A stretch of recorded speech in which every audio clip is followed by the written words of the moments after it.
everyone, and welcome to the Operation Grim Sky full reveal.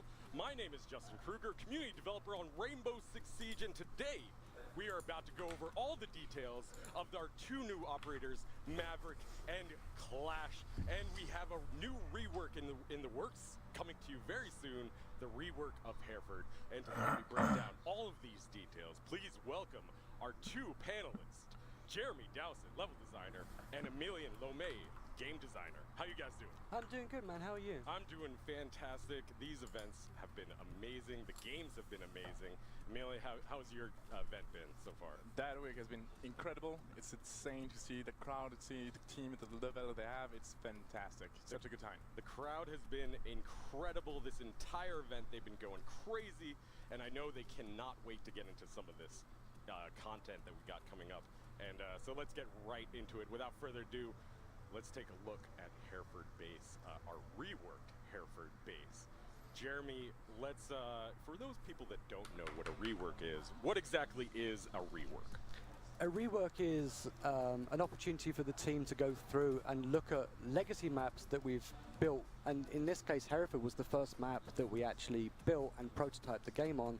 And look at the problems and rework it from the start. You know, in this case, it's a brand new map. If you look at the old Hereford now that's up on the screen and look at the new Hereford, we've completely redone it from the ground up. Completely redone it, so it's way different than what we've introduced last season with the map buff. This is a new map, bottom line. I mean, it's a little familiar, but it's really new. Players that know Siege and know the game will recognize it. They'll recognize the thematics, the Spitfires, the control tower, and the shooting range, but the inside is, you know, it's a slightly bigger floor plan than it was before, with more rotation options and more verticality. So we've gone through and made a brand new map for the community. Right, and so you mentioned some of the issues with the old Hereford base. What were some of those issues, and why did you need to fix them for this map? Obviously, it's a little bit old now. It was the first map ever made, but now you're going in and changing the guts of it. Basically, the problem with the old Hereford was the destruction needed to be updated, and also that there was only one really viable bomb site, which was down in the basement. So, you know, when you're playing a game and it's always the same bomb site, and the other bomb sites don't get used, it's no fun to play.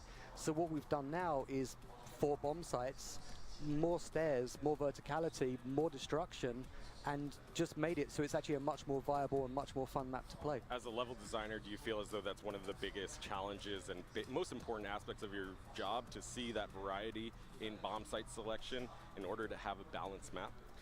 You have to make sure that bomb sites are completely viable. You don't want one that's slightly overpowered, because then once it goes ranked or pro, they'll always pick that bomb site, you know, but now they have to play all the bomb sites.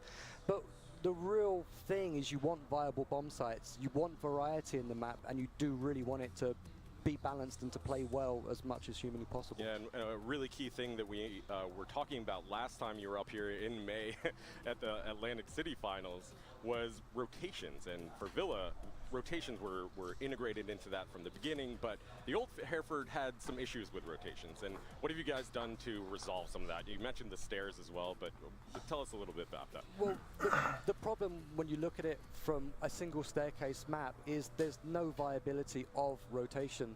So we've added a second set of stairs that go all the way up, all the way down, which allows for greater rotation. Then you add the traps, and then you add the balconies on the outside. It allows the attackers and the defenders to rotate really quickly, depending on how they want to play the bomb sites. Yeah, and I want to point out really quickly, we're going to get into all of those bomb sites in just a moment, but I want to point out the design, the art design.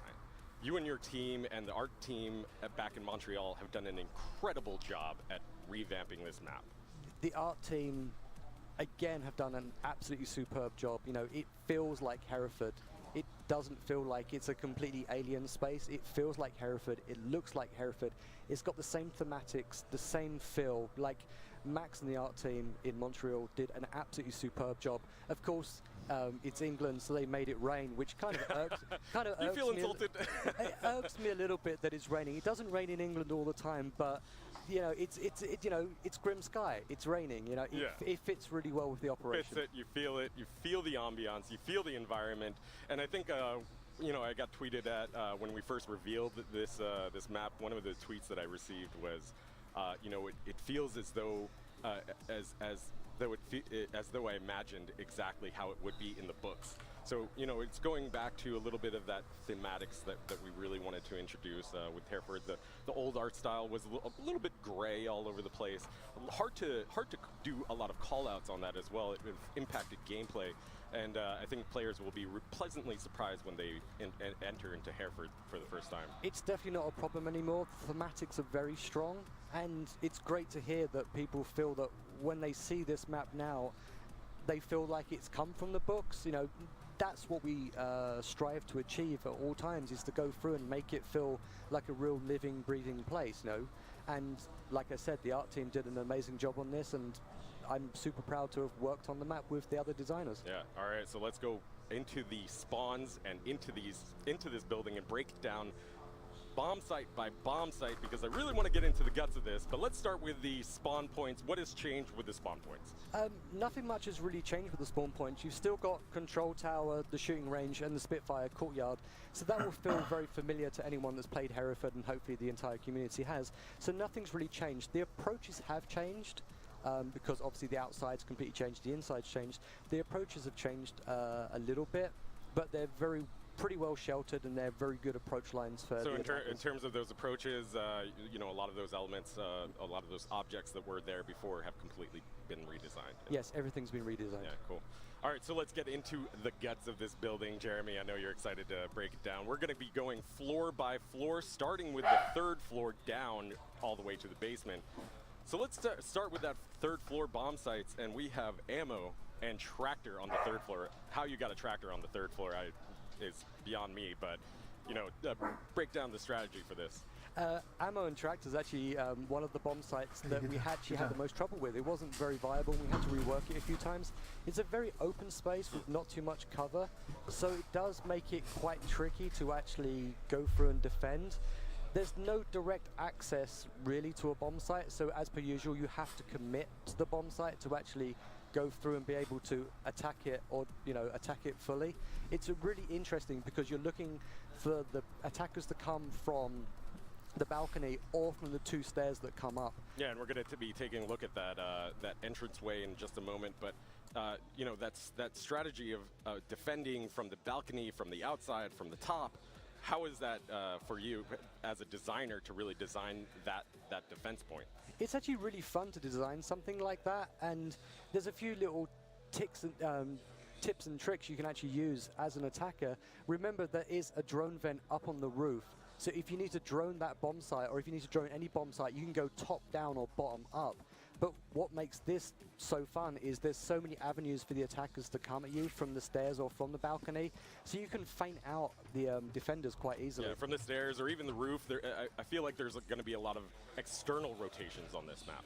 I think for this bomb site. I think you're going to find a lot of people, if they need to rotate, they'll go up on the roof and come down and rappel on the other side for sure. And now that balcony is really important as well. Talk to us a little bit about that balcony. Why is that there? The balcony's there to allow another option for the attackers to actually come in, but to also have another avenue for defense, because if you've only got 2 sets of stairs and a couple of windows, it's not really enough for, you know, fun gameplay. But you throw that balcony into the mix, it really does mix it up, and it's a very, very tense bomb site to defend. One of the words that you described this bomb site was absolute chaos.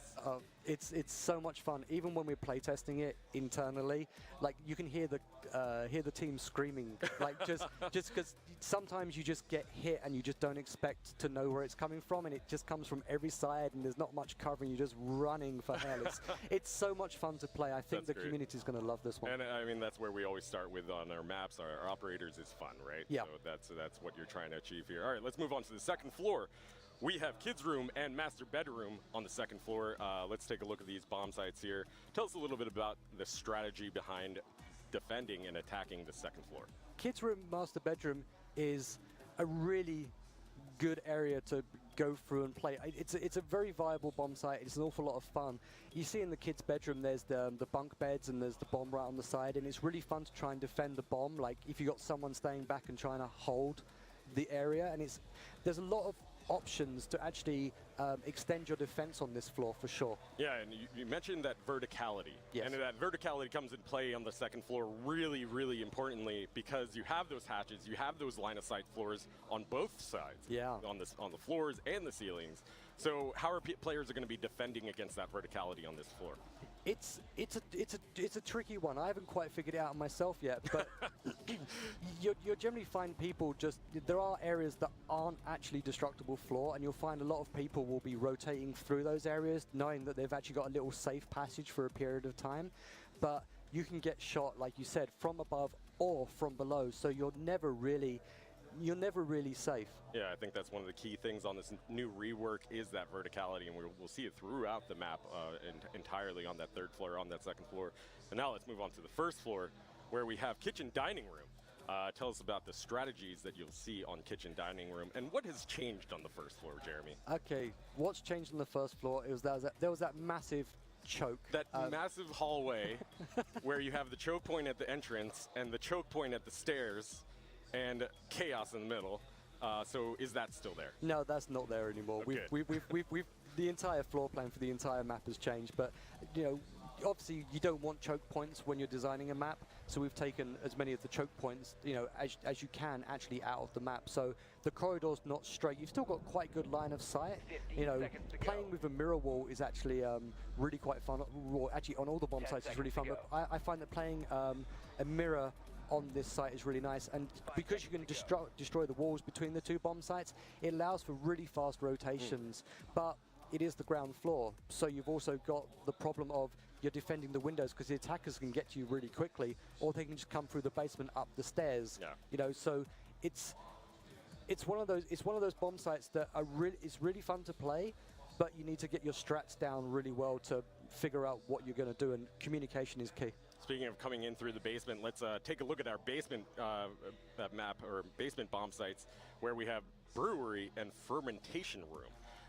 Now, as a UK man yourself, I am very pleased to see that there's a brewery in the basement of Hereford. Well, it's only fitting. It's the SAS. I'm sure the SAS drink a fair amount of beer. It's a great thematic. You know, when it's cold and rainy outside, you want to drink some beer, Yeah, right? exactly. Basement's really fun. There's a couple of big objects for the fermentation tanks that are bulletproof. So you've got a long line where you can actually shoot through and go back and forth, which is really nice. And one of the key things is we're taking a look at the tunnel right now, which is a new addition. Why did you add this tunnel? What is so key about this? If you put a basement in the ground and you've only got two sets of stairs, it's not fun because you know exactly where the attackers are going to come from. They're going to come from the stairs. So you can't do that because it won't be fun, and then we'll have the same problem again with the original Hereford, which is they're only going to play the one viable bomb site because it's easy to defend. Right. You add the tunnel on the outside, and then you add the garage, which is off on the side as well. It allows the attackers to actually have more ways to actually enter the building, and it makes for a much more interesting defense as well. Much more interesting defense and a much more interesting map because you have that access point and people can enter it, the attackers can enter it through the basement to attack the first floor, and they can use it as, of course, on that basement approach as well, but that becomes so crucial.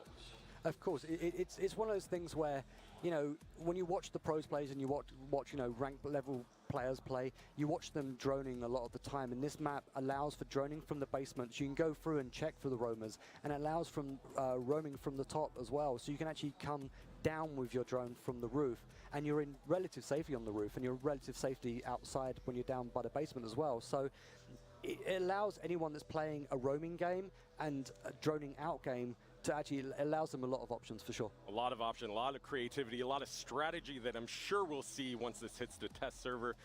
But before we close out Hereford, how would you? What are some of the key takeaways that you want the community to know about? The most important thing when you approach this map is remember it's a brand new map, but the two stairwells are definitely key. The drone vent on the roof and definitely the balcony on the side, because you know they're the three elements that are really going to allow players to actually get in and explore the map quickly and get to their objective fast. Why did you feel it's so necessary to add that second stairwell? It's mainly for navigation and flow. You know, when we design maps in Montreal, we look at navigation, flow, verticality, and viability of bomb sites. One set of stairs isn't enough for navigation and flow, and it doesn't allow for very good rotations.